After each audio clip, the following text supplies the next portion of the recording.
Hello दोस्तों, आज हम शुरुआत करने जा रहे हैं प्रॉफिट एंड लॉस की। 18 नंबर क्वेश्चन तक हम कर चुके थे, तो अब क्वेश्चन नंबर 19 से शुरुआत करते हैं। क्वेश्चन नंबर 19 में क्या बोल रहा है? Shopkeeper sells his good at 7% profit.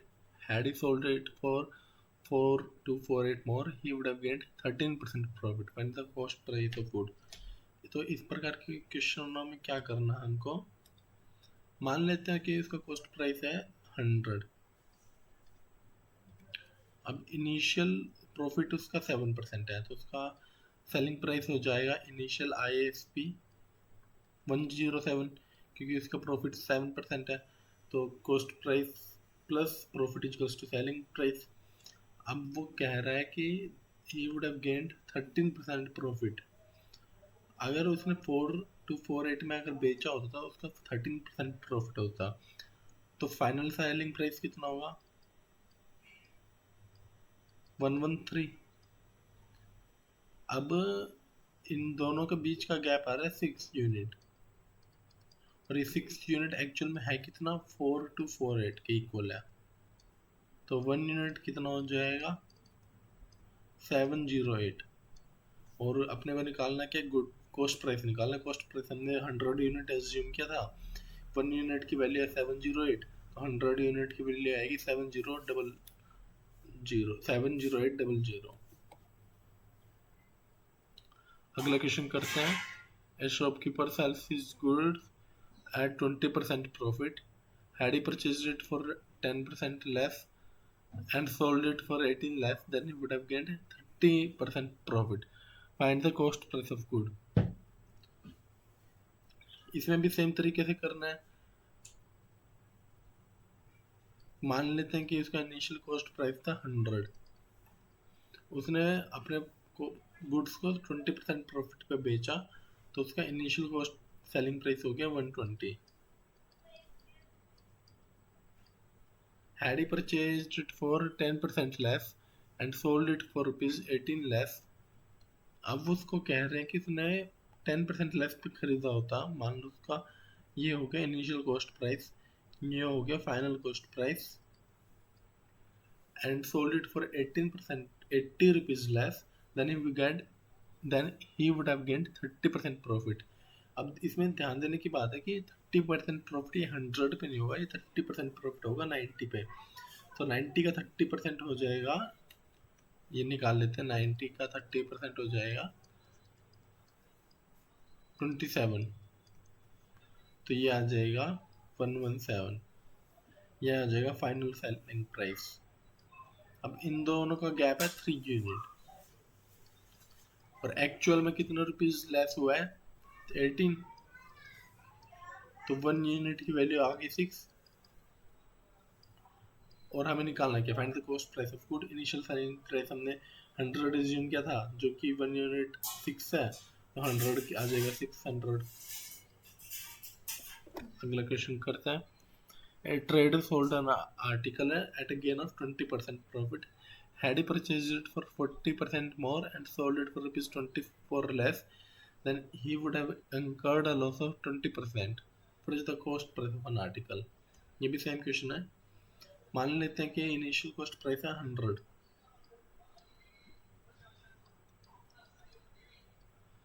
उसने फिर उसको इनिशियल प्रॉफिट उसको हो रहा है 20%, तो इनिशियल सेलिंग प्राइस होगी 120।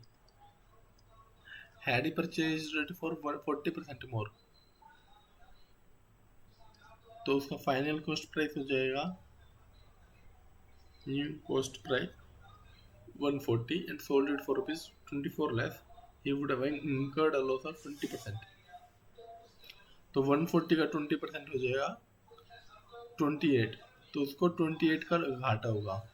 तो 148 में से 28 सब्ट्रैक्ट करेंगे तो आएगा 1112। तो गैप है 8 यूनिट का, लेकिन एक्चुअल में ये गैप कितने का है? 24 रुपीज़ का। तो 1 यूनिट इज इक्वल्स टू हो जाएगी 3 रुपीज़, और इनिशियल कॉस्ट प्राइस कितना? 100 यूनिट, तो ये आ जाएगा 300 रुपीज़। अगला क्वेश्चन करते हैं। A villager buys a goat and a sheep together for ₹14,250. he sold the sheep at a profit of 10% and the goat at a loss of 20%. If he sold both the animals at same price, then what was the cost price of the cheaper animal? ये अलग type के question शुरू हो गए हैं। अब इन type के क्वेश्चनों को कैसे टैकल करना है हम वो सीखते हैं। जब भी आपने को ये दे दिया है कि दो गुड्स दे दिए गए हैं और वहाँ पे उनका सेलिंग प्राइस सेम कर दिया गया है, तो देखिए कैसे करते हैं इसको। एक सेकेंड,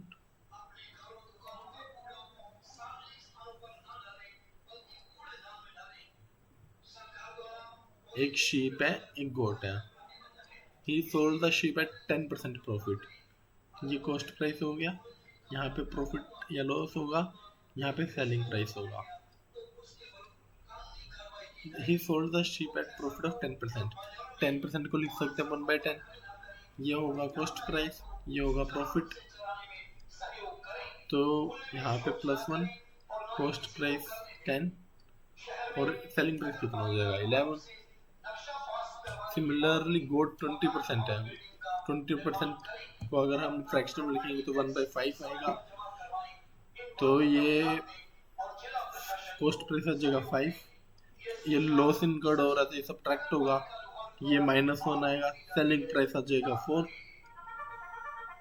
ठीक है, तो अब क्वेश्चन में बोला क्या गया है हमको, if both animal have the same price, what was the price of the cheaper animal? एक सेकंड, मेरे को लगता है इस क्वेश्चन में थोड़ी सी करेक्शन है।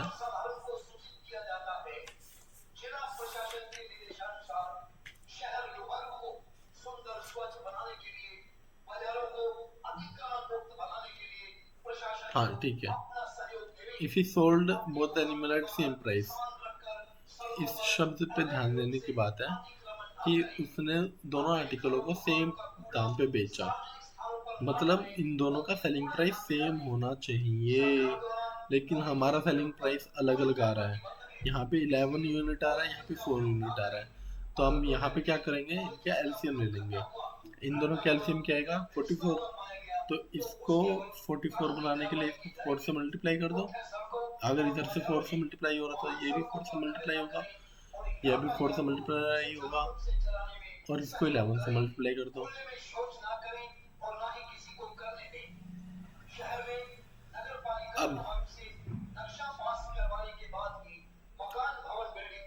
अब क्वेश्चन में क्या बोला गया है कि villager buys goat and sheep together for 14250। Total cost price कितना हो गया 40 + 55 95 unit. 95 unit is equals to 14250। ये किसी से कटेगा 19 से कटेगा। 19 5 जा 95, 19 6 जा 114, 19 7 जा 113, 19 याद जाएगा ऐसे 150। ठीक है, तो 1 यूनिट की वैल्यू आ गई 150।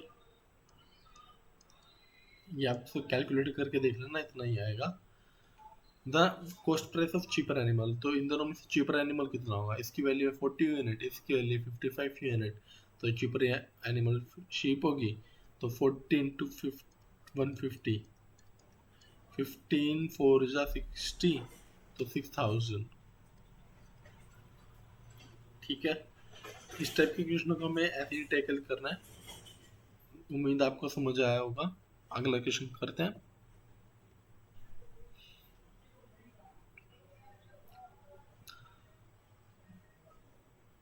अगले क्वेश्चन में क्या है कि a man sells 2 article, first at a loss of 15% loss and second at 19% profit. During the whole transaction he bears a loss of 90 rupees.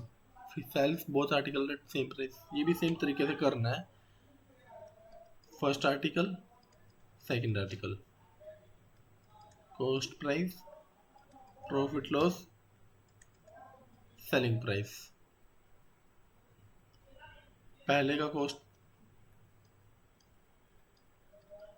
15% loss है, 15 करेंगे तो ये आएगा 3/20। सेलिंग प्राइस यहाँ से 17 आ जाएगा। 19% प्रॉफिट है तो ये आएगा 19/100। तो ये आएगा ऐसे। अब both article at same price, selling price same है, तो 17.7 जो 119 होता है, ठीक है। यहाँ से 7 से मल्टीप्लाई किया तो ऊपर सबको 7 से मल्टीप्लाई करना पड़ेगा।